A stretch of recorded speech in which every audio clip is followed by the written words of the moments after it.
दोस्तों, अगर आप सभी लोग किसी भी एग्ज़ाम यूपी के किसी भी एग्ज़ाम की प्रिपरेशन कर रहे हैं, तो यह मैराथन आपके लिए बहुत ही इम्पोर्टेंट है।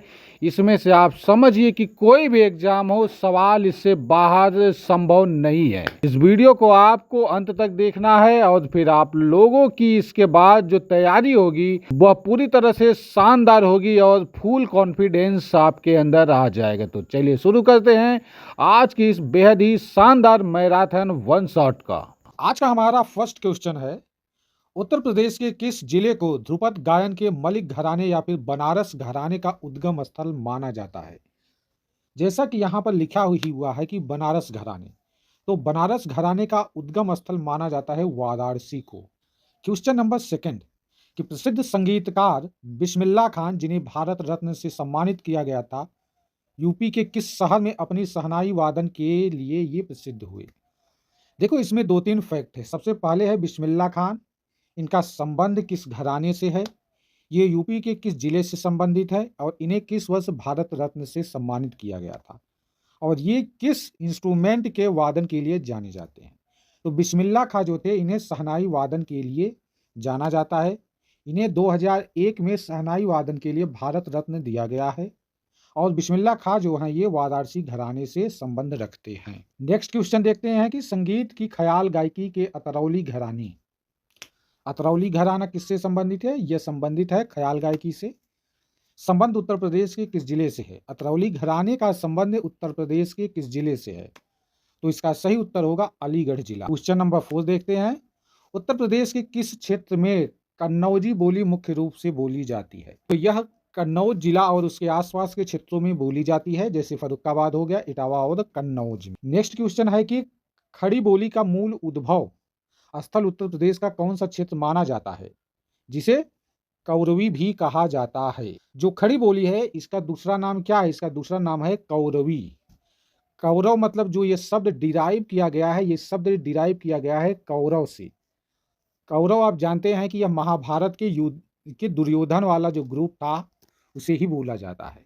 और दुर्योधन से याद आया आपको महाभारत से कि हस्तिनापुर, और हस्तिनापुर है कहाँ पर? ये मेरठ में। और मेरठ मतलब यह वेस्टर्न यूपी यानी कि पश्चिमी उत्तर प्रदेश का क्षेत्र। तो सही उत्तर ये हो जाता है। इससे संबंधित कुछ और इंपॉर्टेंट बात देख लेते हैं। इस क्षेत्र के अंतर्गत आप देखें तो मेरठ, रामपुर, मुजफ्फरनगर ये सब जिले आते हैं।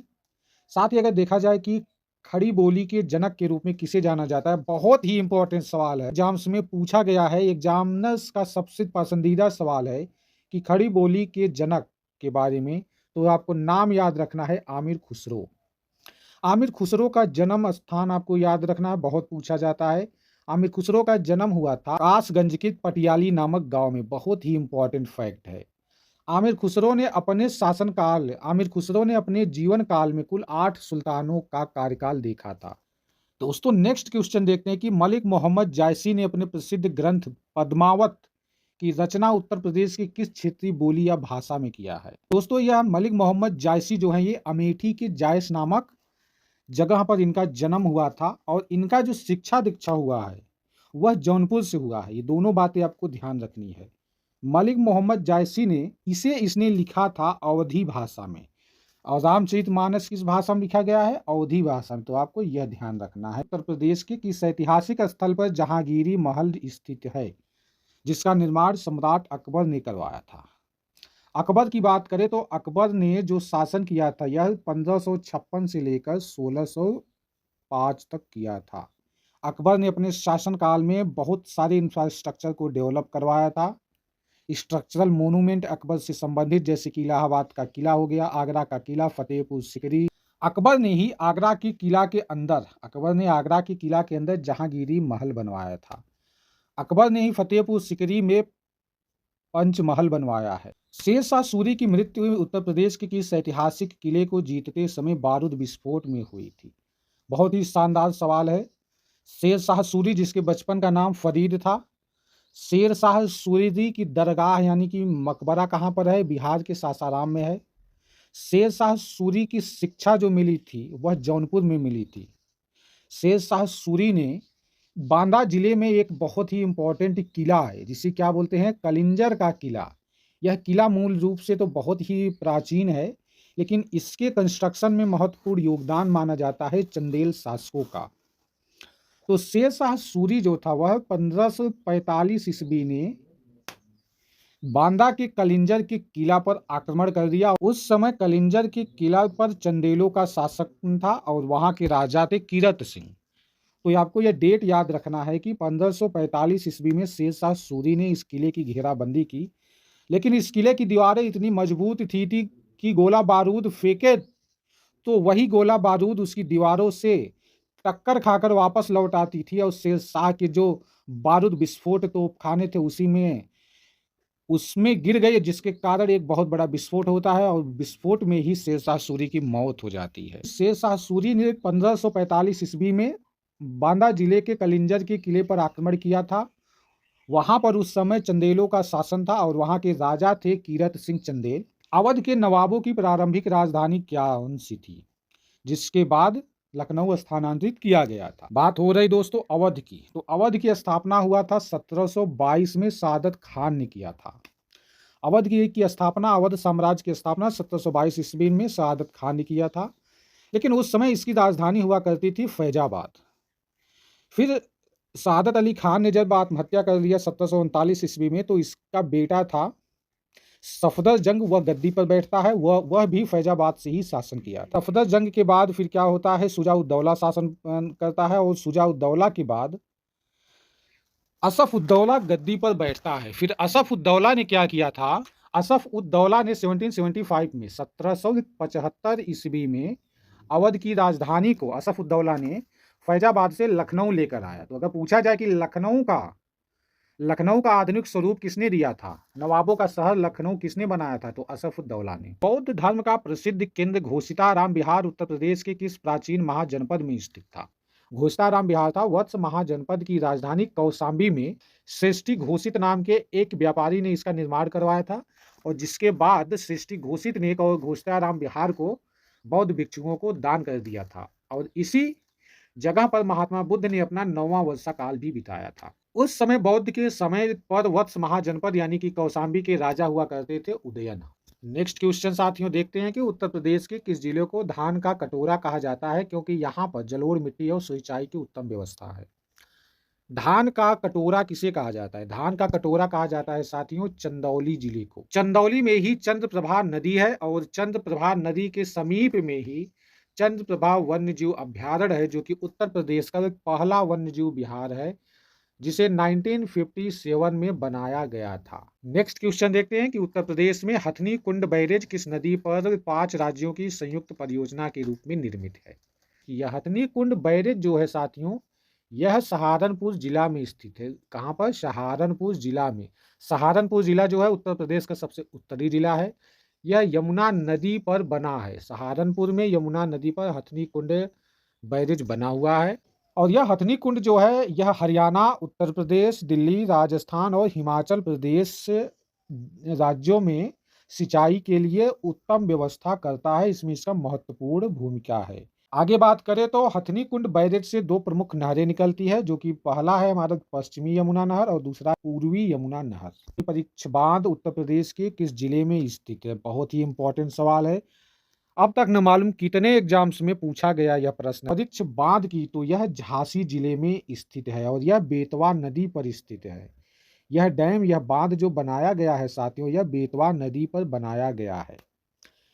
झांसी में ही बेतवा नदी पर सुकमा डुकमा बांध भी बना हुआ है। इसके अलावा साथियों हम बात करें कि बेतवा नदी पर ही माता टीला बांध और राजघाट बांध भी बेतवा नदी पर ही बना है। माता टीला बांध और राजघाट बांध, जिसे रानी लक्ष्मीबाई बांध कहते हैं, यह बेतवा नदी पर ही बना है, लेकिन यह ललितपुर जिले में बना। बेतवा नदी को झांसी में बुंदेलखंड की गंगा कहते हैं। यह बुंदेलखंड का सबसे इंपॉर्टेंट नदी है बेतवा नदी। और बेतवा नदी जो है यह यमुना की सहायक नदी है, जबकि बेतवा नदी पर ही झांसी में भी 2 डैम बने हैं, सुकमा डुकमा डैम और परीक्षा डैम।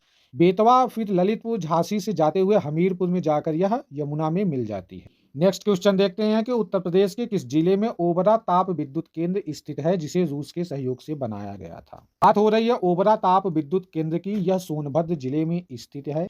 ओबरा ताप विद्युत केंद्र सोनभद्र में है। अनपरा ताप विद्युत केंद्र यह भी सोनभद्र है। रिहंद ताप विद्युत केंद्र यह भी सोनभद्र में ही है। नेक्स्ट क्वेश्चन देखते हैं कि उत्तर प्रदेश की गोमती नदी और गंगा नदी का संगम झील किस जिले के कैथी नामक स्थान पर होता है।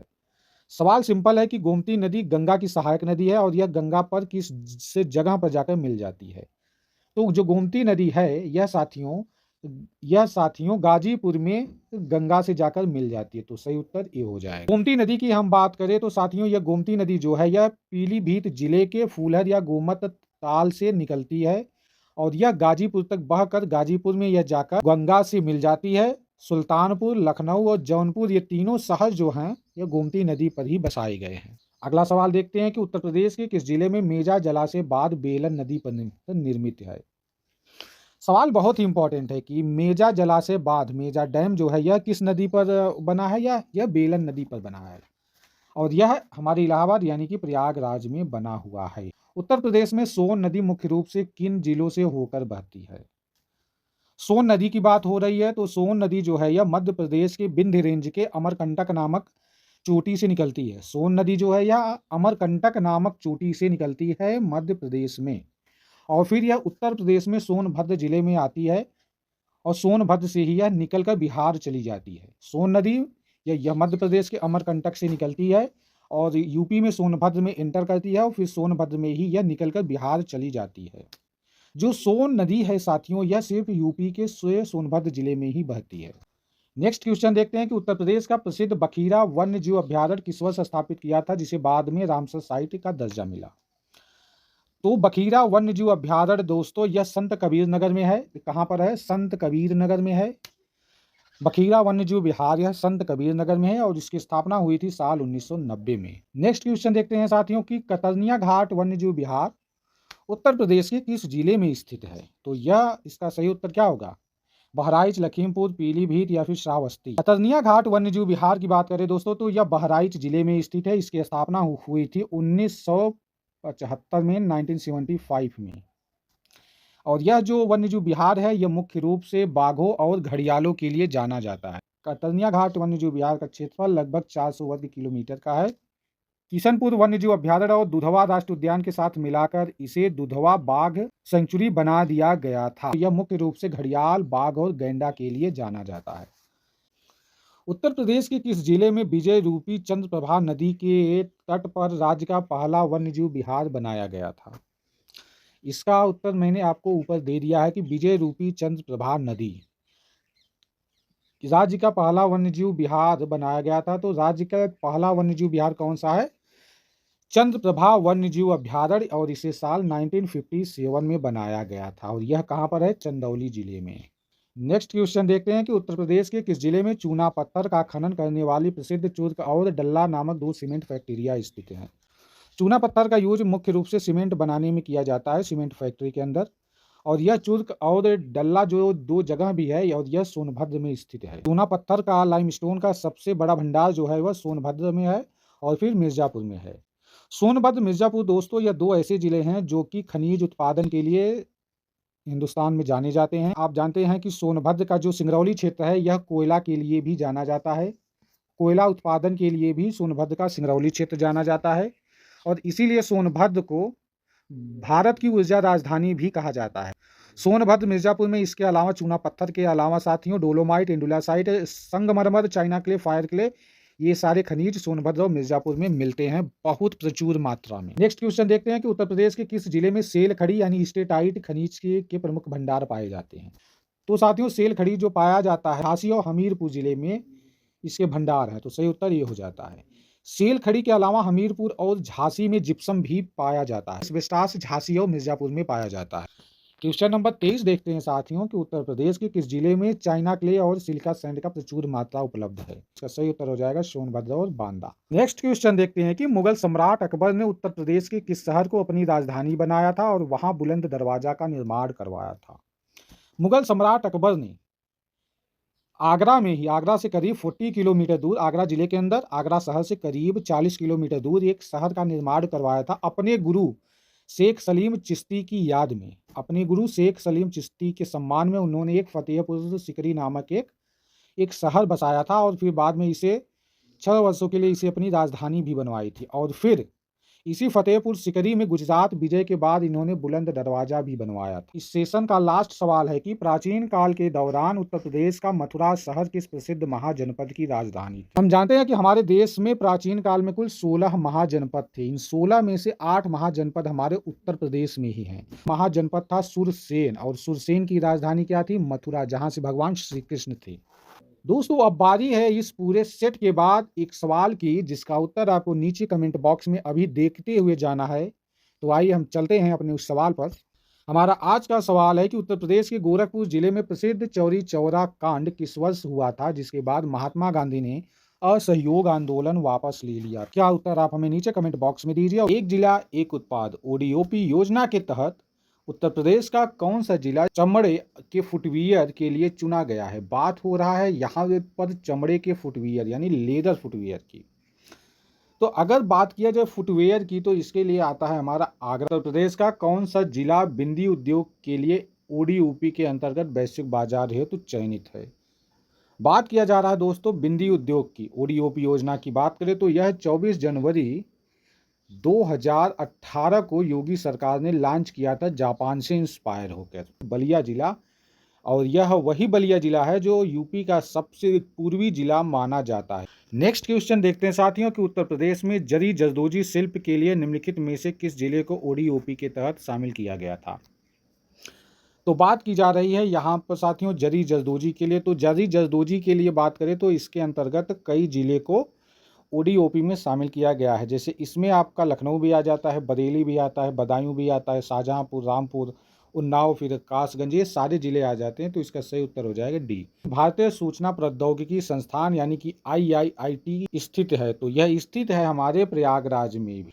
नेक्स्ट क्वेश्चन देखते हैं कि उत्तर प्रदेश के किस जिले में doctor Ambedkar institute of technology for handicapped स्थित है? उत्तर भारत के मैनचेस्टर बोले जाने वाले शहर कानपुर नगर में, और यहीं पर बोला जाता है कि जो आर्टिफिशियल आर्गन्स होते हैं, जो कृत्रिम अंग निर्माण उद्योग की बात किया जाए तो भी यही उत्तर होगा हमारा कानपुर शहर। दोस्तों, नेक्स्ट क्वेश्चन देखते हैं कि उत्तर प्रदेश कृषि विविधीकरण योजना किसके सहयोग से चलाई गई थी, जिसका मुख्य उद्देश्य था कि कृषि का आधुनिकीकरण किया जाए? और यह योजना शुरू किया गया था विश्व बैंक की सहायता से, और इसे लॉन्च किया गया था साल 1998। उत्तर प्रदेश में Uttar Pradesh Beej Vikas Nigam UP state seed development corporation की स्थापना किस वर्ष की गई थी? यह यूपी के लखनऊ शहर में स्थापित किया गया था साल 2002 में। दोस्तों, नेक्स्ट क्वेश्चन देखते हैं कि जनगणना 2011 के अनुसार उत्तर प्रदेश के किस जिले में 10 की जनसंख्या वृद्धि दर सबसे अधिक रही थी? तो यह रही थी गौतम बुद्ध नगर की, जो कि आज के यूपी का इंडस्ट्रियल हब बना हुआ है। तो सबसे ज़्यादा लोग गौतम बुद्ध नगर, नोएडा, ग्रेटर नोएडा में ही जाकर रहने लग रहे हैं, इसलिए वहाँ पर जो 10 की वृद्धि देखी गई है वह सबसे ज़्यादा रहा है, लगभग 49% का। नेक्स्ट क्वेश्चन है कि उत्तर प्रदेश के किस जिले में न्यूनतम जनघनत्व पाया जाता है? जनघनत्व का मतलब है कि 1 किलोमीटर के क्षेत्रफल में कितने लोग रहते हैं। तो सबसे अधिक जनघनत्व वाला जिला की बात करें तो वह गाजियाबाद है। इसके अलावा सबसे न्यूनतम जनघनत्व की बात करें तो यह हो जाता है ललितपुर जिला। नेक्स्ट क्वेश्चन देखते हैं कि उत्तर प्रदेश का सबसे कम जनसंख्या वाला जिला कौन सा है? यूपी की जनसंख्या की बात करें तो 2011 की जनगणना के मुताबिक 19,98,00,000 से भी ज्यादा लोग हैं। सबसे अधिक जनसंख्या की बात करें तो यह इलाहाबाद यानी कि प्रयागराज का है, और जबकि सबसे लोएस्ट जनसंख्या की बात करें तो यह महोबा जिला में है। उत्तर प्रदेश राजस्व संहिता किस वर्ष आया था और जिसने पूरे भूमि कानूनों को प्रतिस्थापित कर दिया था? यानी कि बात हो रही है यूपी राजस्व संहिता की। तो 2006 में आया था, लेकिन यह लागू हुआ था पूरे राज्य में साल 2016 में। कि उत्तर प्रदेश में तहसीलदार की नियुक्ति और उनके स्थानांतरण की प्रशासनिक शक्ति मुख्य रूप से किस संस्था के पास होती है? कि नियुक्ति की जो जिम्मेदारी होती है या उसके एक जगह से दूसरी जगह स्थानांतरण की, तो इसकी जिम्मेदारी होती है राजस्व परिषद की और राज्य सरकार की। अब बोर्ड ऑफ रेवेन्यू की बात करें तो इसकी स्थापना हुई थी 1831 ईस्वी में इलाहाबाद यानी प्रयागराज में। अगला बात करते हैं कि उत्तर प्रदेश में भू अभिलेखों के कंप्यूटरीकरण के लिए कौन सा प्रसिद्ध सॉफ्टवेयर पोर्टल संचालित किया जाता है जहां से खतौनी निकाली जाती है? यूपी में आप ध्यान रखना कि अगर बात की जाती है कि ऑनलाइन खतौनी की, तो यह निकाला जाता है भूलेख वेबसाइट से। नेक्स्ट क्वेश्चन है कि उत्तर प्रदेश में प्रथम लोकायुक्त विशंभर दयाल थे इनका किस वर्ष अपना कार्यभार संभाला था? देखो, उत्तर प्रदेश लोकायुक्त जो अधिनियम आया था, यह तो आया था 1975 में, और इसी अधिनियम के अंतर्गत 1977 में बिशंबर दयाल को उत्तर प्रदेश का प्रथम लोकायुक्त अपॉइंट किया गया था। क्वेश्चन नंबर 14 है कि उत्तर प्रदेश के किस जिले में केंद्रीय तिब्बती उच्च शिक्षा संस्थान स्थित है? तो यह है हमारे यूपी के वाराणसी जिले में, और वाराणसी में अगर पूछा जाए किस जगह पर है, तो यह है सारनाथ। सारनाथ वही है जहां पर भगवान बुद्धा ने अपना फर्स्ट उपदेश दिया था, जिसे बोलते हैं धर्म चक्र प्रवर्तन। नेक्स्ट क्वेश्चन है कि उत्तर प्रदेश लोक सेवा प्राधिकरण यानी कि Uttar Pradesh public service tribunal जो सरकारी कर्मचारियों के सेवा संबंधी विवादों का निपटारा करता है, यह कहाँ पर स्थित है?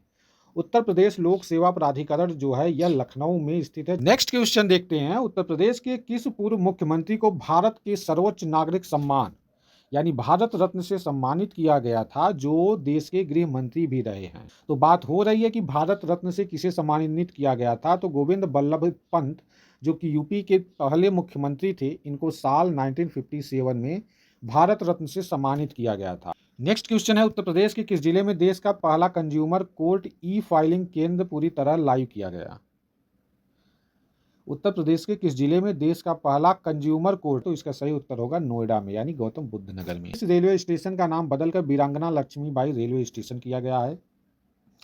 तो आप जानते हैं कि रानी लक्ष्मीबाई ये संबंधित थी, यह झांसी की रानी थी, तो जाहिर सी बात है कि झांसी रेलवे स्टेशन का नाम ही बदला जाएगा। रानी लक्ष्मीबाई की बात करें तो इनका जन्म हुआ था वाराणसी के भदैनी नामक गांव में, और इनके बचपन का नाम था मनु या फिर कड़िका।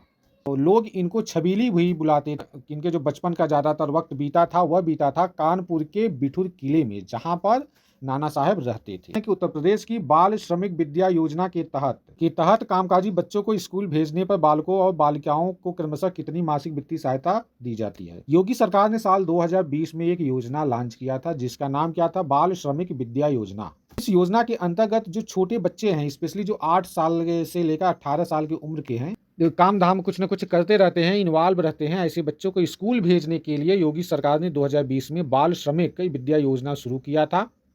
और इसके अंतर्गत जो बालक होंगे उनको हर महीने 1000 रुपये और बालिकाओं को 1200 रुपये दिया जाएगा। साथियों, नेक्स्ट सवाल है कि उत्तर प्रदेश के किस जिले में हरिहरपुर संगीत घराने को बढ़ावा देने के लिए आधुनिक संगीत अकेडमी की स्थापना की घोषणा की गई है? तो ये जो हरिहरपुर संगीत घराना है, ये दोस्तों संबंधित है आजमगढ़ से। वहीं पर बात किया जाए अगर अतरौली घराना किस जिले से संबंधित है, तो अतरौली घराना संबंधित है अलीगढ़ जिले। नेक्स्ट क्वेश्चन है, उत्तर प्रदेश के किस जिले के गोरखपुर टेराकोटा के बाद खुर्जा पोटरी को अंतर्राष्ट्रीय पहचान और जीआई टैग मिला है? तो बात करें खुर्जा पोटरी, खुर्जा एक जगह है, और यह जो खुर्जा जगह है यह बुलंदशहर में आता है, तो सही उत्तर बुलंदशहर ही हो। जो बुलंदशहर की खुर्जा के जो चीनी मिट्टी के बर्तन हैं वो बहुत ही प्रसिद्ध हैं। नेक्स्ट क्वेश्चन है कि उत्तर प्रदेश राज्य विधिक सेवा प्राधिकरण का मुख्य कार्यालय कहाँ स्थित है, जो गरीबों को मुफ्त कानूनी सहायता प्रदान करता है? तो यह जाहिर सी बात है लखनऊ में स्थित है। नेक्स्ट क्वेश्चन देखते हैं, उत्तर प्रदेश के किस जिले में समेकित क्षेत्रीय केंद्र स्थापित किया गया है जो दिव्यांगजनों के पुनर्वास के लिए काम करता है? इसे हम सीआरसी बोलते हैं, कंपोजिट रीजनल सेंटर, और यह दिव्यांगजनों के पुनर्वास के लिए वर्क करता है। तो यह स्थित है लखनऊ में। हमारी राजधानी नवाबों का शहर, नजाकत नफासत का शहर है लखनऊ। प्रदेश के किस जिले को तार कसी शिल्प यानी कि लकड़ी पर पीतल के तारों की नक्काशी के लिए ओडीओपी के तहत बड़ी ख्याति मिली है? तो ये है हमारा मैनपुरी। उत्तर प्रदेश के किस स्थल से मौर्यकालीन ताम्रपत्र लेख मिला है, जिसमें अकाल के समय अनाज वितरण का आंकड़ा शासकीय आदेश दर्ज है? तो यहाँ पर बात हो रही है कि मौर्यकालीन ताम्रपत्र लेख यानी copper plate inscription of Mauryan period. तो दोस्तों यह मिला है गोरखपुर के सोह गौरा नामक स्थान से, और यह चंद्रगुप्त मौर्य से संबंधित है। यह चंद्रगुप्त मौर्य जिन्होंने मौर्य साम्राज्य की स्थापना की थी चाणक्य की हेल्प से 322 बीसी। उत्तर प्रदेश के किस जिले में अहरौरा स्थित है, जहां से सम्राट अशोक का शिलालेख लघु शिलालेख यानी कि माइनर रॉक एडिक्ट्स प्राप्त हुआ है? तो दोस्तों यह अहरौरा नामक जगह जो है यह मिर्जापुर में स्थित है। महाजनपद काल में प्रसिद्ध सुरसेन महाजनपद की राजधानी मथुरा थी। ग्रीक लेखकों ने इस शहर को किस नाम से पुकारा था? दोस्तों मैं आप सभी को बताना चाहता हूं कि महाजनपद पीरियड की अगर बात करें तो 600 बीसी से लेकर कुल 400 बीसी तक यह बोला जाता है कि यह महाजनपद पीरियड था। भारत के अंदर कुल 16 महाजनपद थे। इन 16 महाजनपद की जानकारी हमें मिलती है बौद्ध ग्रंथ अंगुत्तर निकाय और जैन धर्म के ग्रंथ से जिसका नाम है भगवती सूत्रा। इन दोनों ग्रंथों से हमें जानकारी मिलती है कि 600 से लेकर 400 बीसी के बीच में भारत में कुल 16 महाजनपद थे, जिसमें से 8 महाजनपद उत्तर प्रदेश में थी। मथुरा शहर को ग्रीक राइटर्स ने मेथोरा बोला था और यहाँ के निवासियों को सुर सिनोई कहा। उत्तर प्रदेश के किस जिले में बांगर मिट्टी के ऊंचे टीलों को स्थानीय भाषा में भूड़ कहा जाता है, जो बलुई मिट्टी के जमाव से बनते हैं। आप जानते हैं कि जो बांगर होता है या ओल्ड एलुवियल सॉइल यानी कि जो पुरानी जलोढ़ मिट्टी होती है उसे ही बांगर मिट्टी, मुरादाबाद और बिजनौर जिले में। दोस्तों नेक्स्ट क्वेश्चन देखते हैं कि उत्तर प्रदेश के विंध्य पर्वतीय क्षेत्रों में मिलने वाली लाल मिट्टी के उस विशिष्ट उप प्रकार को क्या कहते हैं जो अत्यंत ही पतली परत के रूप में अंकरीली होती है। यानी कि बात हो रही है कि विंध्य क्षेत्र में जो मिर्जापुर सोनभद्र का क्षेत्र है वहाँ की बात हो रही है, लाल मिट्टी की बात हो रही है, लाल मिट्टी की बात हो रही है, तो इसे बोलते हैं भोंटा मृदा। कि उत्तर प्रदेश की उपरहार मिट्टी मुख्य रूप से किस क्षेत्र में पाई जाती है, जो दोआब की पुरानी जलोढ़ मिट्टी का ही एक रूप है। यह उपरहार मिट्टी जो होती है यह ऊंचे क्षेत्रों में पाई जाती है जहां पर गंगा या उसकी सहायक नदियों की बाढ़ का पानी नहीं पहुंच पाता है, और यह जो मिट्टी होती है यह एक पुरानी जलोढ़ मिट्टी है। तो इसका सही उत्तर हो जाएगा ए, यानी कि राप्ती घाघरा दोआब के ऊंचे क्षेत्रों में पाई जाती है। दोस्तों नेक्स्ट क्वेश्चन देखते हैं कि उत्तर प्रदेश के किस जिले में घाघरा नदी और शारदा नदी का संगम होता है। यानी कि किस जिले में घाघरा नदी जाकर संगम शारदा नदी से मिल जाती है, जिसके बाद घाघरा या सरयू के नाम से इसे आगे जाना जाता है। तो इन दोनों नदियों यानी घाघरा नदी और शारदा नदी का संगम होता है सीतापुर जिले में, और सीतापुर जिले में ही इन दोनों नदियों का संगम होता है और जिसके बाद इसे सरयू नदी बोला जाता है। साथियों नेक्स्ट क्वेश्चन देखते हैं कि उत्तर प्रदेश की कर्मनाशा नदी, जिसे लोक कथाओं में अपवित्र या फिर कर्मों को नष्ट करने वाली नदी माना गया है, किस जिले से होकर उत्तर प्रदेश में प्रवेश करती है और फिर ये गंगा में मिल जाती है। साथियों बात करते हैं हम कर्मनाशा नदी की। यह नदी यूपी में एंटर करती है चंदौली जिले से। कि उत्तर प्रदेश के बुंदेलखंड क्षेत्र की धसान नदी निम्नलिखित में से किस मुख्य नदी की दानी सहायक नदी है। साथियों यहाँ बात हो रही है धसान नदी की। धसान नदी जो उत्तर प्रदेश और मध्य प्रदेश के बीच में सीमा बनाती है। साथियों यह धसान नदी है बेतवा नदी की सहायक नदी है। बेतवा नदी बुंदेल की सबसे इंपॉर्टेंट नदी है। इसे बुंदेलखंड की गंगा कहते हैं और यह यूपी के अंदर यह ललितपुर जिले में प्रवेश करती है और फिर झांसी में जाती है। झांसी के बाद हमीरपुर में जाकर यह यमुना में मिल जाती है। तो बेतवा नदी यमुना की सहायक नदी है और धसान नदी बेतवा की सहायक नदी है। दोस्तों नेक्स्ट क्वेश्चन देखते हैं कि उत्तर प्रदेश के किस जिले में बरुआ सागर बांध स्थित है। तो सवाल है हमारा बरुआ सागर बांध यह कहाँ पर स्थित है। बरुआ सागर बांध तो यह हमारी झांसी में है। ओडीओपी योजना के अंतर्गत उत्तर प्रदेश का कौन सा जिला रेडीमेड गारमेंट्स के उत्पादन के लिए गौतम बुद्ध नगर के अलावा विशेष रूप से चयनित जिला है। मैं आपको यह बता दूं रेडीमेड गारमेंट्स की अगर बात आए तो नंबर 1 पर ओडीओपी में आता है हमारा नोएडा यानी गौतम बुद्ध नगर। लेकिन इसके अलावा इसमें पूछा गया है तो ये हो जाएगा गोरखपुर, चूंकि गोरखपुर को भी ओडीओपी के अंतर्गत रेडीमेड गारमेंट्स के तहत विकसित किया जा रहा है। दोस्तों नेक्स्ट क्वेश्चन देखते हैं कि उत्तर प्रदेश का कौन सा जिला मूंगफली के शहर के नाम से अपनी विशेष पहचान रखता है। तो साथियों आपको बता दूं कि मूंगफली की खेती वहां होती है जहां पर रेनफॉल यानी कि बारिश की उतनी ज़्यादा आवश्यकता नहीं होती है। तो ये हमारा हो जाएगा झांसी, और झांसी को हम सभी लोग मूंगफली के शहर के नाम से भी जानते हैं। उत्तर प्रदेश के किस जिले को सिरका उद्योग के लिए ओडीओपी के अंतर्गत राष्ट्रीय स्तर पर बढ़ावा दिया जा रहा है। सिरका यानी कि विनेगर की बात करें तो यह बस्ती जिला, तो यह जो बस्ती जिला है यह सिरका उद्योग के लिए जाना जाता है। जबकि सिद्धार्थनगर की बात करें तो काला नमक चावल जिसे बुद्ध का प्रसाद भी कहते हैं। दोस्तों नेक्स्ट क्वेश्चन है कि उत्तर प्रदेश में राष्ट्रीय वनस्पति अनुसंधान संस्थान के पूरक के रूप में केंद्रीय औषधि एवं सुगंधित पौधा संस्थान कहां पर स्थित है। यह हमारी राजधानी लखनऊ में स्थित है। इस क्वेश्चन देखते हैं कि उत्तर प्रदेश के किस शहर में राष्ट्रीय शर्करा संस्थान यानी नेशनल शुगर इंस्टीट्यूट स्थित है, जो केंद्र सरकार के अधीन है। अगर पूछा जाता भारतीय गन्ना अनुसंधान संस्थान तो यह लखनऊ में स्थित है। शर्करा यानी शुगर की, तो यह हो जाता है हमारा option A is the right answer. सवाल है कि उत्तर प्रदेश में बीबी गिरी राष्ट्रीय श्रम संस्थान यानी कि बीबी गिरी नेशनल लेबर इंस्टीट्यूट कहां पर स्थित है। यह जो लेबर इंस्टीट्यूट है यह गौतम बुद्ध नगर के नोएडा में स्थित है। अगला सवाल देखते हैं साथियों कि उत्तर प्रदेश के किस जिले में राजकीय रेशम फार्म का सबसे बड़ा विकास केंद्र सोनभद्र के किस स्थान पर स्थापित किया गया है, जहां अर्जुन के वृक्षों पर टसर से रेशम कीट पाले जाते हैं। यह सोनभद्र के म्योरपुर में। आपको मैं ये भी बता दूं कि जो सोनभद्र का म्योरपुर है यहाँ पर एक हवाई अड्डा भी है। तो म्योरपुर हवाई अड्डा यह सोनभद्र में है और म्योरपुर में ये राजकीय रेशम फार्म भी स्थित है। दोस्तों क्वेश्चन नंबर 18 देखते हैं कि उत्तर प्रदेश राजस्व संहिता 2006 के मुताबिक संवैधानिक रूप से किसी आपदा या महामारी के समय लगान या भू राजस्व को स्थगित या माफ करने का अंतिम विवेकाधिकार किसके पास होता है। बात हो रही है उत्तर प्रदेश राजस्व संहिता 2006। यह 2006 में आया था, लेकिन ये लागू हुआ था साल 2016 में। इसमें यह दिया गया है कि किसी आपदा या महामारी जैसे हालात जब हो जाते हैं राज्य के अंदर, तो उस समय लगान या भू राजस्व को स्थगित करने या फिर पूरी तरह से माफ करने का यह अधिकार किसे दिया गया है? तो साथियों, यह अधिकार दिया है हमारे राज्य सरकार यानी स्टेट गवर्नमेंट को। अगला सवाल देखते हैं कि उत्तर प्रदेश में भूमि पैमाइश के लिए प्रयुक्त होने वाले पारंपरिक इलाही गज की लंबाई कितनी मानी जाती है? कि यह जो इलाही गज है, इसकी शुरुआत सम्राट अकबर ने किया था और इसकी जो टोटल लंबाई होती है, यह लंबाई होती है कुल मिलाकर 33 इंच की। जबकि वहीं बात करें सिकंदरी गज की, तो इसकी लंबाई होती है 32 इंच। नेक्स्ट क्वेश्चन है कि उत्तर प्रदेश राजस्व संहिता की किस धारा के अंतर्गत राजस्व रिकॉर्ड्स को सही या शुद्ध करने की याचिका तहसीलदार के समक्ष प्रस्तुत की जाती है? अगर तो राजस्व रिकॉर्ड्स में कुछ गलतियां हैं, कुछ विशुद्धि है, उसे सही कराना है, तो इसके लिए आप लोग अपील कर सकते हैं अपने तहसील के तहसीलदार के पास में और धारा 38 के अंतर्गत। क्वेश्चन नंबर 21 देखते हैं कि उत्तर प्रदेश के स्वतंत्रता सेनानी रफी अहमद किदवई, बहुत ही इंपॉर्टेंट नाम है, रफी अहमद किदवई क्या है?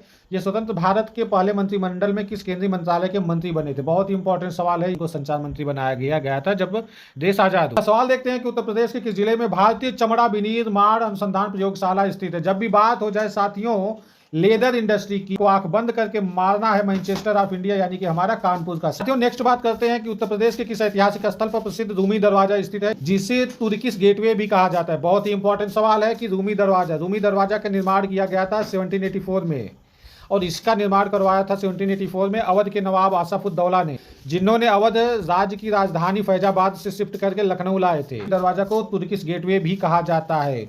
रूमी दरवाजा का निर्माण आसफउद्दौला ने इसलिए करवाया था क्योंकि उस वक्त अकाल आया था, लोगों के पास रोजगार नहीं था, उनके पास कुछ खाने पीने की व्यवस्था नहीं थी, इसलिए आसफउद्दौला ने लोगों को रोजगार देने के लिए रूमी दरवाजा का निर्माण करवाया था। रूमी दरवाजा की जो हाइट मानी जाती है साथियों, वह 60 फीट है, यानी कि रूमी दरवाजा की हाइट कितनी है? यह 60 फीट है। अब आप मुझे ये बताइए कि जो अकबर ने फतेहपुर सिकरी में बुलंद दरवाजा बनवाया था, उसकी हाइट कितनी है, जो कि एशिया का सबसे ऊंचा दरवाजा माना जाता है? क्वेश्चन देखते हैं कि उत्तर प्रदेश के जौनपुर शहर में स्थित अटाला मस्जिद का निर्माण सरकी शासक इब्राहिम शाह सरकी ने किस वर्ष पूर्ण करवाया था? आपको मैं ये बता दूं साथियों कि यह जो अटाला मस्जिद है जौनपुर में, इसके निर्माण का कार्य शुरू करवाया था दिल्ली के सुल्तान फिरोज शाह तुगलक ने। फिरोज शाह तुगलक ने जौनपुर की स्थापना 1358-59 में किया था, तो उसके बाद इन्होंने 1364-65 में अटाला मस्जिद के भी निर्माण का कार्य शुरू करवा दिया था। लेकिन इसका जो अटाला मस्जिद का कार्य पूर्ण हुआ था, ये 1408 ईस्वी में हुआ था, और इसका जो पूरा का पूरा श्रेय जाता है इसको संपूर्ण यानी कि पूरा करवाने का यह इब्राहिम शाह सरकी को जाता है। दोस्तों अगला क्वेश्चन देखते हैं कि उत्तर प्रदेश के किस जिले में उत्तर प्रदेश दीनदयाल उपाध्याय पशु चिकित्सा विज्ञान विश्वविद्यालय एवं गो अनुसंधान संस्थान स्थित है? यह बहुत ही इंपॉर्टेंट सवाल है। दीनदयाल उपाध्याय के नाम पर रखा गया है, बीजेपी की गवर्नमेंट आने के बाद यह बना हुआ है। मथुरा जिले में यह बनवाया गया। दीनदयाल उपाध्याय की हम बात करें तो दीनदयाल उपाध्याय जो थे, इनका जन्म हुआ था मथुरा में ही हुआ था, लेकिन दीनदयाल उपाध्याय की जो मृत्यु हुई थी वह हुआ था मुगल सराय चंदौली में। तो बारी है एक ऐसे सवाल की जिसका उत्तर आपको नीचे कमेंट बॉक्स में अभी देना है। हमारा आज का सवाल है कि ढोलक वाद्य यंत्र ओडीओपी योजना के तहत उत्तर प्रदेश के किस जिले से संबंधित है? उत्तर प्रदेश की किस जिले में देश का पहला राष्ट्रीय पुलिस विश्वविद्यालय नेशनल पुलिस यूनिवर्सिटी स्थापित करने का प्रस्ताव क्रियान्वयन चरण में है? यानी कि किस जिले में देश का पहला राष्ट्रीय पुलिस विश्वविद्यालय खोला जाने वाला है? तो यह यूपी के इंडस्ट्रियल हब यानी कि गौतम बुद्ध नगर में खोला जा रहा है, और गौतम बुद्ध नगर में बात करें तो यह ग्रेटर नोएडा में बनाया जा रहा है। ग्रेटर नोएडा जो कि यह इंडस्ट्रियल डेवलपमेंट अथॉरिटी है, new Okhla industrial development authority greater Noida, जिसे 1991 में बनाया गया था। नेक्स्ट क्वेश्चन है कि उत्तर प्रदेश के किस जिले में डॉक्टर राम मनोहर लोहिया राष्ट्रीय विधि विश्वविद्यालय है? यानी कि जो लॉ विश्वविद्यालय की बात हो रही है, नेशनल लॉ विश्वविद्यालय, जो कि डॉक्टर राम मनोहर लोहिया के नाम पर रखा गया है, यह किस जिले में है? तो साथियों डॉक्टर राम मनोहर लोहिया राष्ट्रीय विश्वविद्यालय जो है यह लॉ से रिलेटेड है, जो यह हमारी राजधानी नवाबों का शहर और आमों का शहर लखनऊ में स्थित है। अगले क्वेश्चन की बात करें कि उत्तर प्रदेश के किस जिले में भातखंडे राज्य संस्कृत विश्वविद्यालय स्थित है, जिसे राज्य के पहले सांस्कृतिक विश्वविद्यालय का दर्जा मिला है? तो दोस्तों बात करते हैं भातखंडे राज्य संस्कृत विश्वविद्यालय, यह भी लखनऊ जिले में स्थित है। तो भातखंडे संगीत संस्थान को 2000 में यूजीसी ने डीम्ड यूनिवर्सिटी का दर्जा दिया था, फिर साल 2022 में इसे से भातखंडे राज्य संस्कृत विश्वविद्यालय के रूप में मान्यता मिला, यानी कि 2022 में इसे पूर्ण विश्वविद्यालय का दर्जा मिल जाता है। इसकी स्थापना हुई थी 1926 में मैरिज कॉलेज के रूप में। साथियों, बड़ा ही इंपॉर्टेंट है कि उत्तर प्रदेश के किस जिले में प्रसिद्ध राजकीय अभिलेखागार का केंद्रीय कार्यालय स्थित है, जहां ऐतिहासिक सरकारी दस्तावेजों को सुरक्षित रखा जाता है। तो यहाँ पर बात की जा रही है कि राजकीय अभिलेखागार यानी कि स्टेट आर्काइव किस जिले में स्थित है, तो यह हमारी इलाहाबाद यानी कि प्रयागराज में स्थित है और इसकी एक ब्रांच भी है और वह ब्रांच है हमारी राजधानी लखनऊ शहर। करेला और इतौजा नामक झील यूपी के किस जिले में स्थित है? यूपी जीके का बड़ा ही शानदार सवाल झील से आता है। किसी भी एग्जाम में आप कोई भी एग्जाम का पेपर उठा लो, उसमें आपको झील से रिलेटेड एक क्वेश्चन तो मिल ही जाता है। दोनों झील बहुत ही इंपॉर्टेंट है और यह लखनऊ में स्थित है। साथियों, नेक्स्ट क्वेश्चन है कि उत्तर प्रदेश के किस जिले में महारानी लक्ष्मीबाई राजकीय पैरामेडिकल साइंसेस संस्थान स्थित है? तो मैं आपको बता दूं कि महारानी लक्ष्मीबाई जो थी ये झांसी की रानी थी और तो उनके सम्मान में ही झांसी में ही ये महारानी लक्ष्मीबाई राजकीय पैरामेडिकल साइंसेस संस्थान बनाया गया है। तो सही उत्तर ए हो जाता है। यूपीजीके के शानदार क्वेश्चन आपको यहीं पर मिलेंगे। दोस्तों, बहुत ही इंपॉर्टेंट सवाल है और बहुतों एग्जाम में पूछा गया सवाल कि उत्तर प्रदेश के किस जिले में जेके हॉस्पिटल स्थित है, यानी कि जेके कैंसर संस्थान, जिसे जेके अस्पताल के नाम से भी बहुत ही ज़्यादा फेमस है।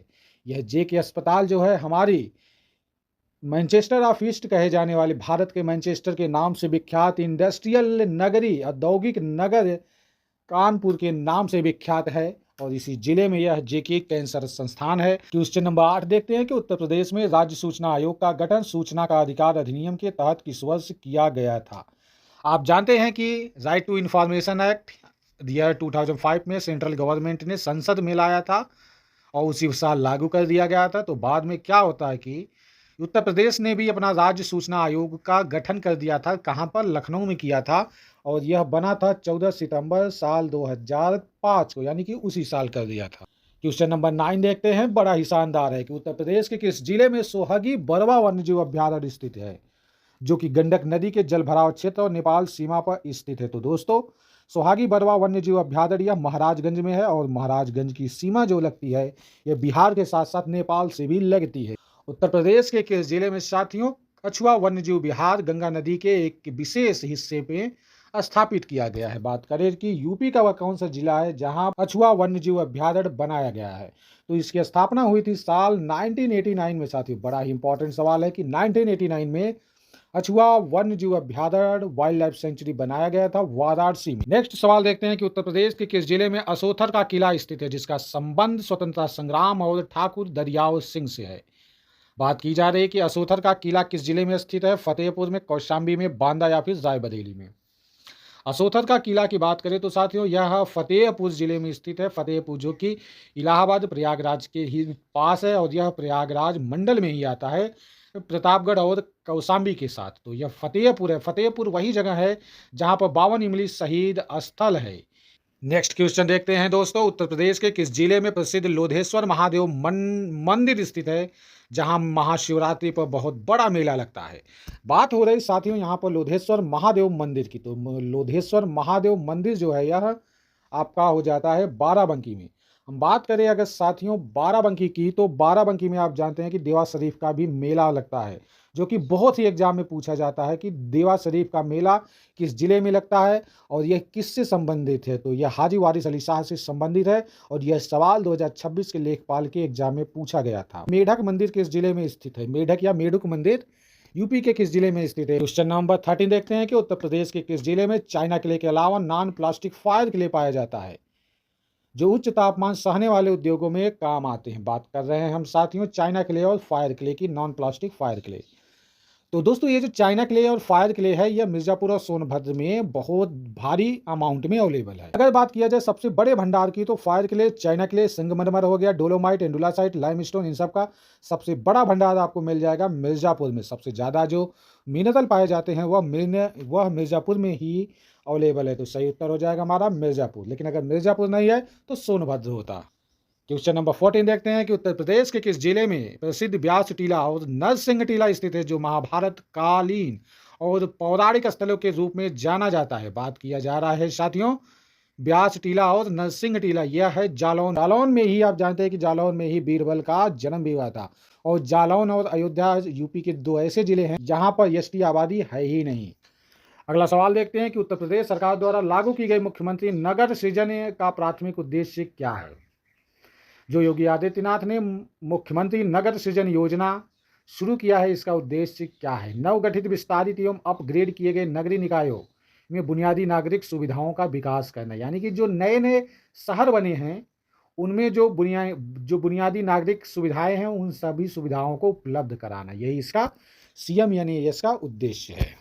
नेक्स्ट क्वेश्चन देखते हैं कि उत्तर प्रदेश के किस एक्सप्रेसवे को पूरी तरह विद्युत वाहन अनुकूल एक्सप्रेसवे के रूप में विकसित करने के लिए हर 25 किलोमीटर पर फास्ट चार्जिंग स्टेशन लगाने की योजना बनाई जा रही है। तो दोस्तों इसका सही उत्तर हो जाता है यमुना एक्सप्रेसवे पर। आपको मैं बता दूं कि यमुना एक्सप्रेसवे और आगरा लखनऊ एक्सप्रेसवे पर ईवी जो इलेक्ट्रिक व्हीकल होते हैं चार्जिंग की पूरी व्यवस्था की जा रही है और इसके लिए हर 25 किलोमीटर पर फास्ट चार्जिंग स्टेशन लगाने की बात की जा रही है। क्वेश्चन नंबर 17 साथियों देखते हैं कि उत्तर प्रदेश के किस शहर में राज्य का पाला भेड़ खाल और ऊन प्रसंस्करण एक्सीलेंस सेंटर स्थापित किया जा रहा है ताकि बुंदेलखंड के अतरन कारीगरों को आधुनिक तकनीक मिल सके। तो बड़ा ही इंपॉर्टेंट सवाल कि भेड़ खाल और ऊन प्रसंस्करण, आप जानते हैं कि ऊन जो बनते हैं यह भेड़ के जो जोए होते हैं, जो बाल होते हैं उसी से बनाए जाते हैं। तो भेड़ खाल और ऊन प्रसंस्करण की बात की जाए एक्सीलेंस सेंटर की, तो यह झांसी में बनाया जा रहा है। क्वेश्चन नंबर 18 देखते हैं कि साथियों पार्वती अर्गा ताल किस जिले में स्थित है। यह गोंडा में है। प्राचीन नाम गोनर्द था पर महर्षि पतंजलि का जन्म हुआ था। योग गुरु महर्षि पतंजलि का जन्म गोनर्द से ही हुआ था, गोनर्द में ही हुआ। दोस्तों अगला क्वेश्चन देखते हैं कि उत्तर प्रदेश सरकार की शारदा सहायक नहर प्रणाली से उत्तर प्रदेश के किस क्षेत्र को सर्वाधिक सिंचाई लाभ मिलता है, जिसे राज्य की सबसे बड़ी सिंचाई प्रणालियों में से एक माना जाता है। तो इसका सही उत्तर ये हो जाता है मध्य और पूर्वी उत्तर प्रदेश, अवध और पूर्वांचल बेल्ट में इसी से सिंचाई। साथ ही क्वेश्चन नंबर 20 देखते हैं कि लीलाओं झील किस जिले में स्थित है। लीलाओं झील बड़ा इंपॉर्टेंट है और यह है बरेली। उत्तर प्रदेश के किस जिले में खेलो इंडिया योजना के तहत राज्य का पहला rowing sports excellence centre Ramgarh Tal के पास स्थापित किया गया है। साथियों रामगढ़ ताल हो या चिलुआ ताल, ये दोनों ताल जो है गोरखपुर में ही स्थित हैं। तो रामगढ़ ताल के पास में यूपी का first rowing sports excellence centre open किया जा रहा है। तो नेक्स्ट क्वेश्चन देखते हैं कि गोविंद बल्लभ पंत सागर जो कि एक आर्टिफिशियल लेक है और भारत का सबसे बड़ा कृत्रिम झील कौन सा है। गोविंद बल्लभ पंत सागर यह किस जिले में स्थित है। यह सोनभद्र जिले में स्थित है और यह किस नदी पर बना है। यह रिहंद नदी पर बना है। रिहंद नदी सोन नदी की सहायक नदी है। क्वेश्चन देखते हैं कि उत्तर प्रदेश में कृषि उद्यमिता को बढ़ावा देने के लिए एग्री जंक्शन योजना के तहत ग्रामीण युवाओं को किस कार्य हेतु वित्तीय सहायता और ऋण प्रदान किया जाता है।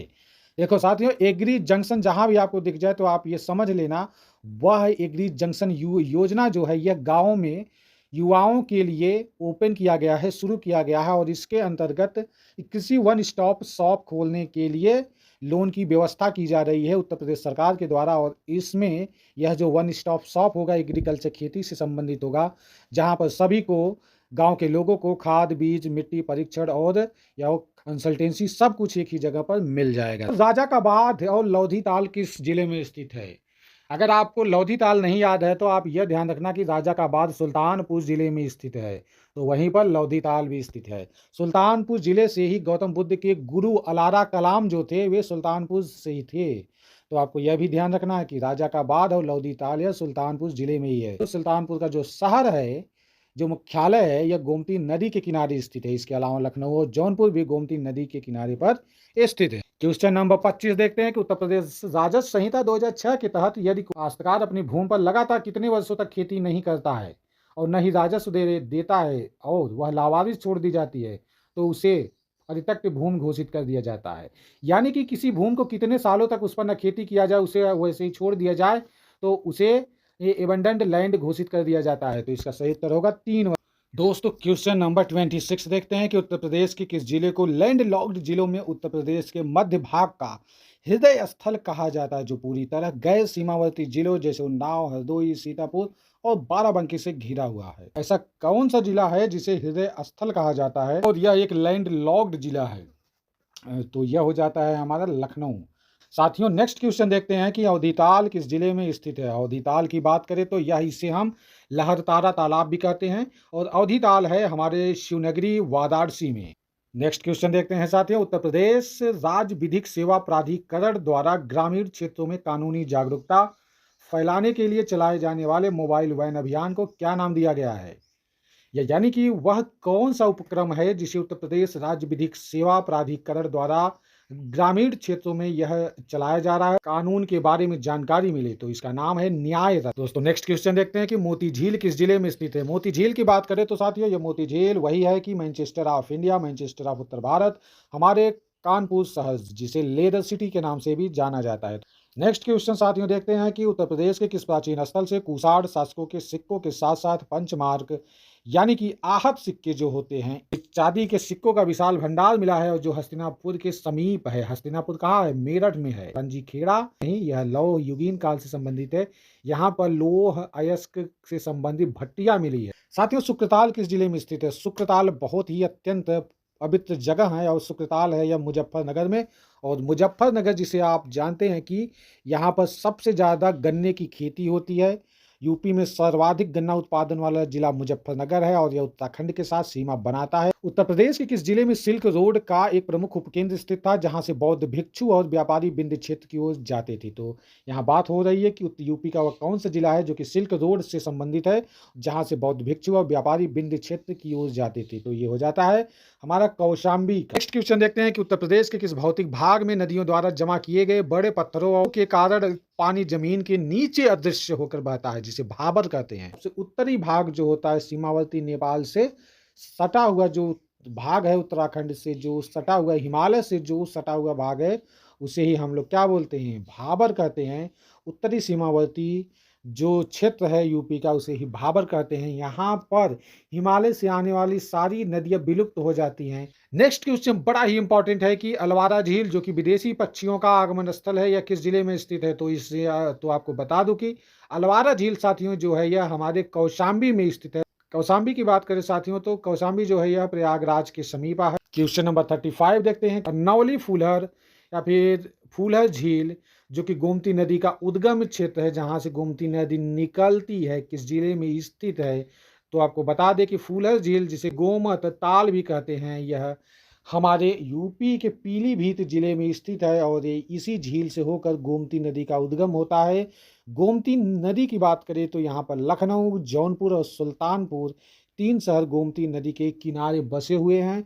गोमती नदी जो है यह पीलीभीत के फूलर झील से निकलती है, और फिर यह जाकर गाजीपुर में यह गंगा में मिल जाती है। दोस्तों नेक्स्ट क्वेश्चन है कि मदन सागर और बेला सागर नामक जो झीलें हैं, यह किस जिले में स्थित है? जो मदन सागर और बेला सागर झीलें हैं, ये दोनों झीलें, मदन सागर जो झील है यह महोबा में स्थित है, जहां पर ओडीओपी के लिए गौरथर पूरी दुनिया में विख्यात है।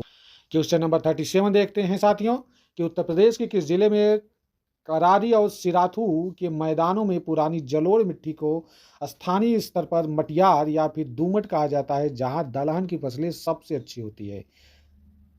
अगर हम बात करें साथियों की दलहन की फसलें की, तो यह बुंदेलखंड क्षेत्र में सबसे ज्यादा दलहन की फसलें बोई जाती है। तो यह स्थित है हमारे कौशाम्बी जिले। रामगढ़ ताल और चिलुआ ताल किस जिले में स्थित है? रामगढ़ ताल हो या चिलुआ ताल, दोनों ताल और झील जो है यह गोरखपुर जिले में स्थित है। शेखा झील जो कि राष्ट्रीय पक्षी विहार बन चुका है, यह किस जिले में स्थित है? शेखा झील की बात करें तो साथियों यह अलीगढ़ में स्थित है। कमेंट करके बताइए कि ओडीओपी के अंतर्गत अलीगढ़ किस उत्पाद के लिए जाना जाता है। नेक्स्ट क्वेश्चन है क्वेश्चन नंबर 40 की बड़ा ताल जो कि एक गोखुर यानी ऑक्सबो लेक है।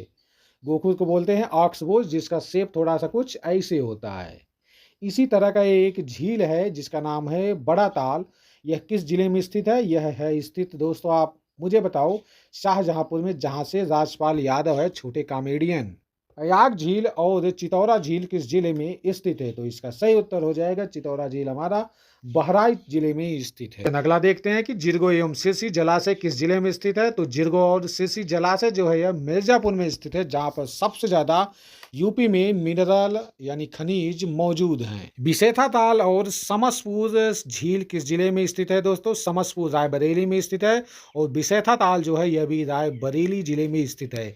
दोस्तों नेक्स्ट क्वेश्चन है कि ठिठोरा झील और मोरैया ताल किस जिले में स्थित है? बड़ा इंपॉर्टेंट सवाल कि मोरैया ताल और ठिठोरा झील किस जिले में स्थित है, तो इसका सही उत्तर हो जाएगा फतेहपुर में, इसका आंसर भी लगा हुआ है। तो नेक्स्ट क्वेश्चन देखते हैं कि बेती, अजगरा और नदिया झील किस जिले में स्थित है। बेती आप जानते हैं कि आंवला नगरी यह प्रतापगढ़ में स्थित है, और बात करें हम अजगरा झील की तो यह भी प्रतापगढ़ में ही स्थित है। क्वेश्चन नंबर 46 की बात करें कि सूरहताल किस जिले में स्थित है, तो इसका भी आंसर लगा हुआ है कि सूरहताल जो है साथियों हमारे बलिया जिले में स्थित है। नंबर 47 की बात करें थे कि गौरा झील किस जिले में स्थित है, तो यह गौरा झील रामपुर में स्थित है। जबकि बात करें साथियों हम मोती झील की, तो मोती झील किस जिले में स्थित है, हमने आपको अभी यह बताया था कि मोती झील किस जिले में स्थित है। मोती झील जो है यह हमारे कानपुर में स्थित है। दोस्तों नेक्स्ट क्वेश्चन देखिए कि रामताल किस जिले में स्थित है। देखो यहाँ पर आपको कंफ्यूज नहीं होना है। रामताल किस जिले में स्थित है, रामताल आपका मेरठ में स्थित है, लेकिन रामगढ़ ताल तो यह गोरखपुर में है। कीठन ताल जिसे सुर सरोवर झील भी कहते हैं, यह यूपी के किस जिले में स्थित है। तो बात करते हैं हम सुर सरोवर झील की, जिसे हम कीठम झील कहते हैं, कीठम ताल कहते हैं। मीठे पानी का झील है यह मीठे पानी का झील है, यह हमारे आगरा में स्थित है। फूलर झील या गोमत ताल जो कि गोमती नदी का उद्गम स्थल है, यह किस जिले में स्थित है। यूपी से रिलेटेड आप कोई भी एग्जाम दे, चाहे यूपी लेवल पीसीएस हो, यूपी पीसीएस हो या दूसरे एग्जाम्स हो, जहां से भी यूपी जीके के क्वेश्चन आएंगे, यह मेरा प्रॉमिस है कि क्वेश्चन इसमें से फंसेगा ही फंसेगा। उत्तर प्रदेश के किस जिले में बेलन नदी घाटी स्थित है, जहां पर पूरा पाषाण काल से लेकर नव पाषाण काल तक के मानव निवास के साक्ष्य मिले हैं। तो बात की जा रही है बेलन नदी घाटी की। जो ये बेलन घाटी है प्रयागराज में स्थित है। तो प्रयागराज का मेजा कोरांव क्षेत्र जो है, यहाँ से लोहदा नाला जो कि एक पूरा पाषाण काल युग से संबंधित है, वहीं पर नियोलिथिक एज यानी कि नव पाषाण काल से संबंधित एक स्थल है कोल डिहवा, यहाँ से धान की खेती के साक्ष्य मिले हैं। जबकि लोहदा नाला से अस्थि निर्मित देवी के साक्ष्य मिले हैं, जो कि पूरा पाषाण काल से संबंधित है। तो बेलन नदी घाटी जो है यह प्रयागराज में स्थित है। नेक्स्ट क्वेश्चन की ओर बढ़ते हैं। उत्तर प्रदेश की घाघरा नदी को नेपाल में किस नाम से जाना जाता है, जहां से यह तीव्र गति से पर्वतों को काट कर मैदानी भाग में उतरती है। तो दोस्तों बात हो रही है घाघरा नदी। घाघरा नदी का उद्गम क्षेत्र जो है वह इंडिया नहीं है, बल्कि वह नेपाल का हिमालय है। तो यह नेपाल के हिमालय से उद्गम होती है, निकलती है और फिर यह हिंदुस्तान में आती है। अयोध्या वाला जो क्षेत्र है यहाँ पर इसको सरयू नदी बोला जाता है। सही उत्तर ये हो जाता है हमारा। नेक्स्ट क्वेश्चन हमारा है कि उत्तर प्रदेश की मगामी या मझोई नदी निम्नलिखित में से किस क्षेत्र की एक छोटी सी नदी है, जो स्थानीय जल भराव और सिंचाई के लिए उपयुक्त में आती है। यह जो माझोई रिवर है यह फैजाबाद, जिसका आज अयोध्या नाम है, और अंबेडकर नगर सीमा पर स्थित है। अयोध्या और अंबेडकर नगर की सीमा पर यह स्थित है। माझोई नदी बहुत ही इंपॉर्टेंट और छोटी सी नदी है। प्रदेश के किस जिले में अर्जुन बांध स्थित है, जिससे हमीरपुर और महोबा जिलों की सिंचाई के हेतु जल प्राप्त किया जाता है। बना है महोबा जिला में है स्थित। दोस्तों नेक्स्ट क्वेश्चन देखते हैं कि उत्तर प्रदेश के मिर्जापुर जिले में स्थित सिरसी बांध किस नदी पर निर्मित है, जो विंध्याचल क्षेत्र की प्रमुख सिंचाई नहर प्रणाली का हिस्सा भी है। तो बात हो रही है, इंपॉर्टेंट क्वेश्चन है कि सिरसी बांध किस जिले में स्थित है। तो सिरसी बांध जो है यह साथियों ये स्थित है मिर्जापुर जिले में। मिर्जापुर जहां पर सबसे ज्यादा मिनरल यानी कि खनिज मिलता है, तो सिरसी बांध मिर्जापुर जिले में स्थित है। और सिरसी बांध जो है यह बखेर नदी पर बनाया गया है। ओडीओपी योजना के अंतर्गत उत्तर प्रदेश का कौन सा जिला आयरन फैब्रिकेशन वर्क्स यानी कि लोहे के दरवाजे जाली के रूप में चयनित किया गया है। ओडीओपी योजना की बात करें तो इसकी स्टार्टिंग हुआ था 24 जनवरी 2018 को, यानी कि 24 जनवरी 2018 को योगी आदित्यनाथ ने जापान के से इंस्पायर होकर इस योजना की शुरुआत किया था। और राज्य के कुल 75 जिलों में 75 उत्पादों से अधिक उत्पादों को इसे चयनित करके सेलेक्ट करके वैश्विक स्तर पर उसकी पहचान बनाने की कोशिश की गई है। आयरन फैब्रिकेशन वर्क्स के लिए हापुड़ जिला जाना जाता है, तो इस सही उत्तर हो जाएगा हापुड़। हापुड़ की स्थापना हुई थी 1983 ईस्वी में। राजा हरि सिंह ने हापुड़ की स्थापना की थी, लेकिन उस समय इसका नाम रखा गया था हरिपुरा। हरिपुरा जो कि भगवान श्री कृष्ण के नाम पर हरिपुरा रखा गया था। साल 2011 में गाजियाबाद से कुछ हिस्से को अलग किया गया था और उसका नाम रख दिया गया पंचशील नगर। 2012 आता है और अखिलेश गवर्नमेंट ने साल 2012 में इसका नाम बदलकर हापुड़ कर दिया था। दोस्तों क्वेश्चन नंबर 8 है कि उत्तर प्रदेश का कौन सा जिला जनजातीय शिल्प को बढ़ावा देने के लिए ओडीओपी योजना के अंतर्गत अंतर्राष्ट्रीय बाजार हेतु चयनित किया गया है? इसमें सही उत्तर होगा हमारा श्रावस्ती। क्वेश्चन नंबर 9 देखते हैं कि उत्तर प्रदेश के किस जिले में एशिया की सबसे बड़ी गुड़ मंडी स्थित है? बहुत ही इंपॉर्टेंट सवाल है कि एशिया की सबसे बड़ी गुड़ मंडी यूपी के कौन से जिले में स्थित है? तो इसका सही उत्तर होगा मुजफ्फरनगर।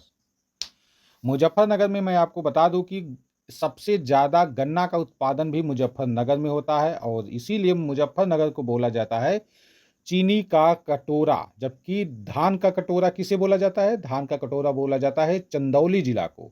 वहीं पर अगर पूछा जाए आपसे कि चीनी का कटोरा किसे बोला जाता है, तो मुजफ्फरनगर को बोला जाता है।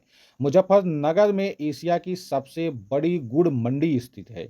और ओडीओपी में अगर हम बात करें तो ओडीओपी जो योजना है उस योजना के अंतर्गत मुजफ्फरनगर गुड़ के लिए सेलेक्ट किया गया है। दोस्तों नेक्स्ट क्वेश्चन की ओर बढ़ते हैं। उत्तर प्रदेश में भारतीय कालीन प्रौद्योगिकी संस्थान यानी IIACT स्थित है। तो आपको मैं बता दूं Indian institute of carpet technology IICT जो है यह हमारे भदोही जिला में है। भदोही आप जानते हैं कि यूपी का दूसरा सबसे छोटा जिला है भदोही, जो कि वाराणसी से इसे अलग करके बनाया गया था और इसका पुराना नाम क्या है? संत रविदास नगर। क्वेश्चन नंबर 11 देखते हैं कि उत्तर प्रदेश के किस जिले में उत्तर प्रदेश वस्त्र उद्योग अनुसंधान संघ का मुख्य परिसर स्थित है, जो कि कपड़ा मिलों की को तकनीकी सहायता देता है? तो बात की जा रही है उत्तर प्रदेश वस्त्र उद्योग अनुसंधान संघ और जिसे शॉर्ट में बोला जाता है निट्रा। तो निट्रा स्थित है हमारे गाजियाबाद में। गाजियाबाद जहाँ का पॉपुलेशन डेंसिटी सबसे ज़्यादा है, जहाँ पर सबसे ज़्यादा नगरीय आबादी रहती है। नेक्स्ट क्वेश्चन देखते हैं कि उत्तर प्रदेश में राष्ट्रीय मत्स्य आनुवंशिक संसाधन ब्यूरो NBFGR कहाँ पर स्थित है? तो बड़ा इंपॉर्टेंट सवाल बन जाता है।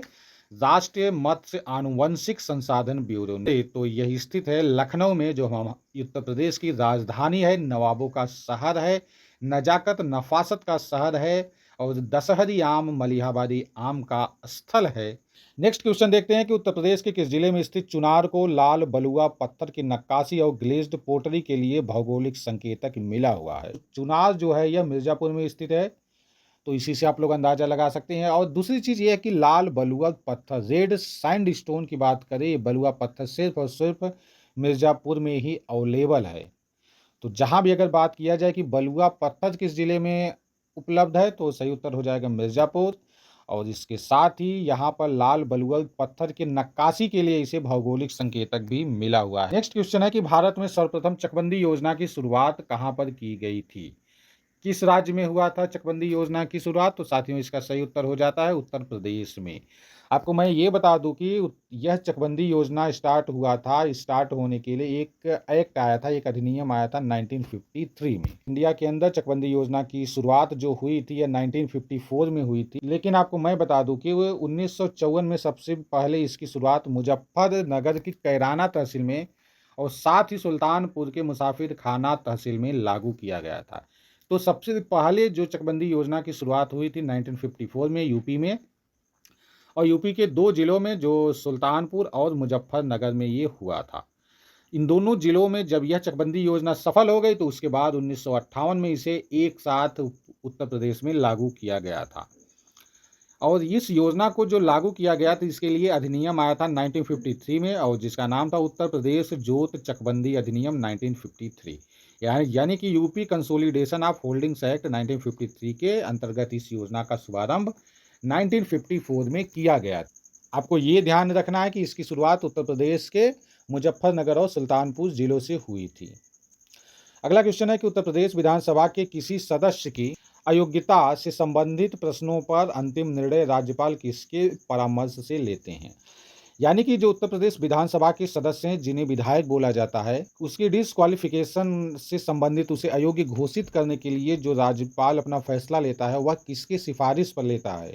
वह लेता है राज्य निर्वाचन आयोग, स्टेट इलेक्शन कमीशन के सिफारिश के बाद ही वह लेता है। तो इसका सही उत्तर हो जाता है ए, राज्य निर्वाचन आयोग, state election commission. Next question है कि उत्तर प्रदेश के किस पूर्व मुख्यमंत्री को धरतीपुत्र के उपनाम से जाना जाता था और वे देश के रक्षा मंत्री भी रहे हैं?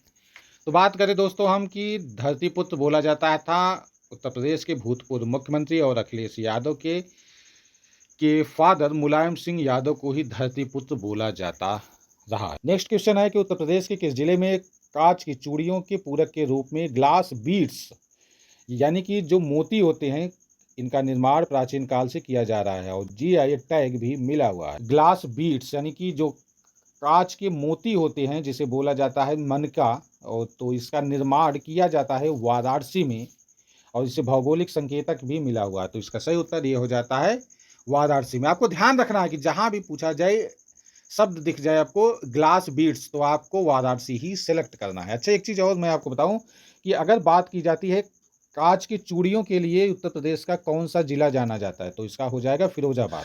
दोस्तों, फिरोजाबाद को सुहाग नगरी भी कहते हैं क्योंकि यहाँ पर कांच की चूड़ियाँ बनती है जो कि पूरे हिंदुस्तान में विख्यात है।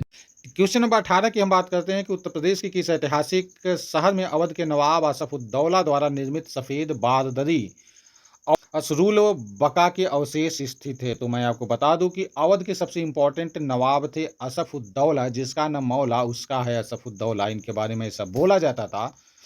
और इन्होंने असफुद्दौला ने ही लखनऊ में बड़ा इमामबाड़ा, भूल भुलैया, आसफी मस्जिद और रूमी दरवाज़ा, इन सभी का निर्माण असफुद्दौला ने ही करवाया था।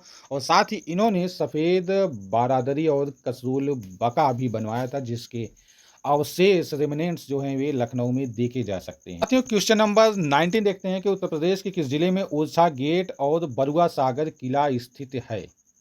तो मैं आपको बता दूं, ओरछा गेट यह है हमारा झांसी में, और बरुआ सागर किला, और साथ ही आपको ये भी ध्यान रखना है कि बरुआ सागर एक झील भी है जो कि बहुत ही इंपॉर्टेंट है, यह झांसी में ही स्थित है। तो अगला क्वेश्चन देखते हैं कि उत्तर प्रदेश के किस विश्वविद्यालय को राज्य का पहला डिजिटल यूनिवर्सिटी के रूप में पूरी तरह अपग्रेड करने की बात की जा रही है।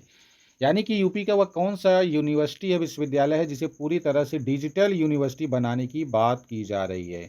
तो ये है हमारा एकेटीयू लखनऊ यूनिवर्सिटी है, डॉक्टर एपीजे अब्दुल कलाम, जिसका पूरा नाम था यूपीटीयू था। साथियों, नेक्स्ट क्वेश्चन देखते हैं कि उत्तर प्रदेश के किस जिले में राजकीय फॉरेंसिक विज्ञान प्रयोगशाला, फॉरेंसिक लैब जो होता है, की सबसे पुरानी और मुख्य शाखा स्थापित है। यहाँ पर बात की जा रही है सबसे पुरानी और मुख्य शाखा स्थापित है जो आपराधिक जांच में पुलिस की मदद करती है। सबसे मेन शाखा है वह लखनऊ में है, लेकिन इसके अलावा यह आगरा और प्रयागराज में भी इसके 2 ब्रांचेज अवेलेबल हैं, और इसके अलावा भी आगरा और प्रयागराज में भी फॉरेंसिक लैब है। नेक्स्ट क्वेश्चन देखते हैं, उत्तर प्रदेश के किस जिले में डॉक्टर शकुंतला मिश्रा राष्ट्रीय पुनर्वास विश्वविद्यालय स्थित है, जो विशेष रूप से दिव्यांग छात्रों को उच्च शिक्षा देने के लिए स्थापित पहला अनूठा विश्वविद्यालय है। तो डॉक्टर शकुंतला मिश्रा राष्ट्रीय पुनर्वास विश्वविद्यालय जो है साथियों, यह लखनऊ में हमारी राजधानी में ही स्थित है, जहां पर रूमी दरवाजा है, आसफी मस्जिद है, बड़ा इमामबाड़ा भवन स्थित है, छोटा इमामबाड़ा स्थित है, और भूल भुलैया स्थित है। क्वेश्चन देखते हैं दोस्तों कि देवरिया ताल उत्तर प्रदेश के किस जिले में स्थित है। देवरिया ताल की बात हो रही है। देवरिया एक जिला भी है, तो इससे आप लोगों को बिल्कुल भी कंफ्यूज नहीं होना है। देवरिया ताल जो है ये साथियों हमारे कन्नौज इत्र नगरी में स्थित है। नेक्स्ट क्वेश्चन है दोस्तों कि लीलौज झील उत्तर प्रदेश के किस जिले में स्थित है। लीलौज झील की बात की जा रही है। लीलौज झील हमारे बरेली में स्थित है। लीलौज झील कहाँ पर स्थित है? लीलौज झील बरेली में स्थित है, तो सही उत्तर डी हो जाता है। तो नेक्स्ट क्वेश्चन है हमारा कि मोराई ताल उत्तर प्रदेश के किस जिले में है। मोराई ताल की बात की जा रही है। मोराई ताल यूपी के किस जिले में स्थित है? तो मोराई ताल साथियों ये है हमारा फतेहपुर में। मोराई ताल फतेहपुर में स्थित है। दोस्तों, इतने क्वेश्चन के बाद अब बारी है एक सवाल की, जिसका उत्तर आपको नीचे कमेंट बॉक्स में अभी देकर जाना है। हम देखते हैं कि इसका उत्तर कितने बच्चे सही देते हैं। आपके लिए हमारा आज का सवाल है कि लखनऊ को उत्तर प्रदेश की राजधानी किस वर्ष बनाया गया था। इसका उत्तर आप ABCD ऑप्शन जो भी आपको सही लगे, इसका उत्तर आप हमें नीचे कमेंट बॉक्स में दीजिए। और आप किसी भी गवर्नमेंट की एग्जाम की प्रिपरेशन कर रहे हैं तो हमारे चैनल को सब्सक्राइब करना बिल्कुल ना भूलें।